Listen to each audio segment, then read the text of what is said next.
So many immigrants will definitely be happy that Labour won the election. So if you're one of those that is planning to relocate to the UK in the future, or you're already in the UK and you know family members are wanting to move to the UK, then you should watch this video from the beginning to end because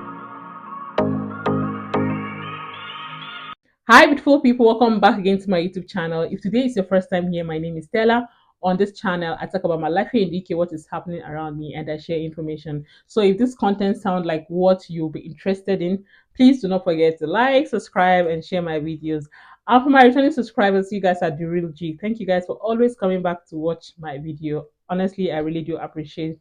So, well, in today's video, guys, I'm going to be sharing with you guys what is currently happening in the UK and the new changes. Like we all know that this new prime minister Keir Starmer, his regime or his party, which is the Labour Party, most of us kind of feel like is immigration friendly, which I think is a little bit. But however, they will still do what is best for the British people. So there's so many things happening here in the UK, here and there. Because I mean, when new government comes in, they will change what they want to change and implement their own policy.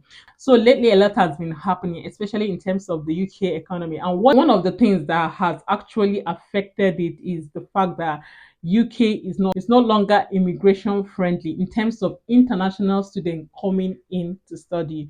So many international students are now considering other countries, no longer the UK, which is affecting the United Kingdom. And the new government are not happy about this and they are looking into changing so many policies, which I think this will be a good news for international students or for immigrants. So on this article, this is what it says before I talk about the reason why I am making this video. It says international student enrollment declined pressuring UK university this year, with one in three facing significant financial challenges. Under it says it is becoming increasingly clear that a decline in international enrollment is putting the finance of UK university under great pressure this year, leaving many with no choice but to cut off staff, eliminate courses, reduce research innovation, and even shut down a whole department. Some universities are facing financial pressure to die that they are at risk of bankruptcy. A prominent article in the Sunday Times last week highlighted to the UK public the virtual impossible challenge the country higher education sector now faces. Most universities will lose virtual international student tuition in the 2024/2025 academic year in the part because the dependent visa, you could see that they highlighted that part, preventing most international students from bringing their partner and children with them to the UK. Close bracket is depressing in demand for key for non-EU markets. At the same time, universities are losing on average 3,000 per domestic student they enroll, not last because of inflation. In fact, let me stop here. On this article, what it's saying is that the fact that international students are not coming in is affecting so many schools. For those of you already in the K, you agree with me that if you go to so many universities now, it's scanty. It's not as it used to be before because at this time, last year when you go out you see so many international students here and there, but now it's just there, it's just dry. So many university lecturer, or should I say workers, are losing their jobs because of international students are not longer coming inside the country as much as they used to. So now let me use Nigeria as an example. For those of you that don't know, I mean Nigerian living here in UK, I'll use Nigeria as an example because I mean I'm from Nigeria, like I said. So in Nigeria now, a pound is 2,000 naira. If you convert 10,000 pounds in naira, so you'll be paying close to 20 million for school fees. And now the fact that you're even paying that 20 million, you're not coming with your family. Tell me, is this not discouraging? Why will you come when you have family, children that you as a person you want to come to this country and you want to come with your kids? If you come with your wife and children, she'll definitely help you in one way or the other, and now you cannot come with them. So this is one of the factors that is also discouraging international students from coming into the country. And you could hear it said the same thing on this article that this could be one of the reasons. So now let me talk about what is currently happening, what they are planning now. So this is what it says on this article. Listen, it says new government confirms opportunity for international students. The United Kingdom has pledged to make its educational system more accessible to international students. The Secretary of State for Education, Bridget Phillipson, gave the assurance at the Embassy Education Conference on Tuesday, Philipson emphasized the UK's commitment to fostering global educational partnership. I want to refreshen old partnership and grow the new ones, not just at home, but around the world. By joining force in education, we can build new bridges between our nation, addressing the inconsistent policies of previous governments towards international students. Philipson highlighted a history of mixed messaging and exploitation for political gain. She criticized the former government approach, noting that international students were often treated as political footballers rather than value guests. She pointed out that while their tuition fee were welcome, their presence were resented. I don't know you guys understand what is currently happening.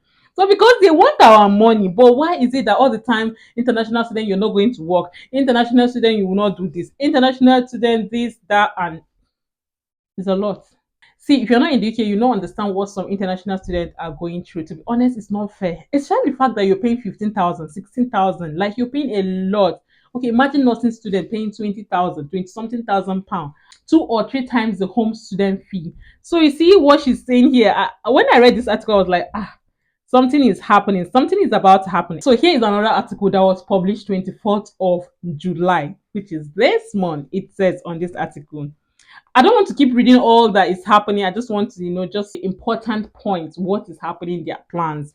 It says on this article, on the wall at one of the King's Speech Day, Education Secretary Bridget Phillipson offers some warm words on international students. Asked whether she was happy to see international student number rise, she said, "We have the graduate route that has worked very successful for university, has delivered massive benefits to the communities like mine in Sunderland, where it has further investment opportunity, an important part of the system. There will be those in sector hoping that Philipson was hitting that the ban on dependents might be lifted or that there will be some reduction in the cost of visa." So what is currently happening is that people are hoping, because there's so many, rumors, so many articles coming out saying that, that Bridget is like hinting that they might lift the ban for dependents coming to the UK. And honestly, in fact, let me just speak for myself. Personally, I feel like if they lift the ban for dependents come to the UK, like if you're coming here to study, if they lift that ban, I believe that people will start reconsidering, coming to the UK to study. I know that the UK university are very expensive and all of that, but the fact that people cannot come with their dependent, I feel like is discouraging so many persons. So because of this new government, so many things are changing. So with this article and some other articles I've been reading, is giving a hint that Bridget might suggest or propose that they need to lift the ban for dependents to come to the UK to study. So if you're watching this video, you're already in the UK or you're outside the UK, what do you guys think about all of this? Do you think if they lift the ban for dependents to come to the UK with their partner, if they're coming to study as per international students? So let's say you are coming to the UK to study and you're allowed to come with your dependent. Will you still consider coming to the UK? Do you think they'll be different? Do you think there'll be change? Leave me your comments, your opinion on all of this. Personally, I'll say this: UK, every single day there's a change. And we all know that so many universities are going through a lot now. So I personally feel like one of these days, from now till I don't know, maybe end of the year, there might be a change. They might, consider lifting the ban on dependent visa, meaning if you're coming to the UK, you come with your dependent. In so many articles I've read, I've been seeing so many things like Bridget is considering, lifting or suggesting they should lift the dependent visa. Anyway, I just feel the need to share this video with you guys. If you find this video interesting and informative, do not forget to leave me a comment, your thought on all of these things. Like she said, the previous government are welcoming our money, but you as a person, they don't care about you. So let's just hope that this new government will do something different. Anyway, I'll see you guys in my next post. Bye guys.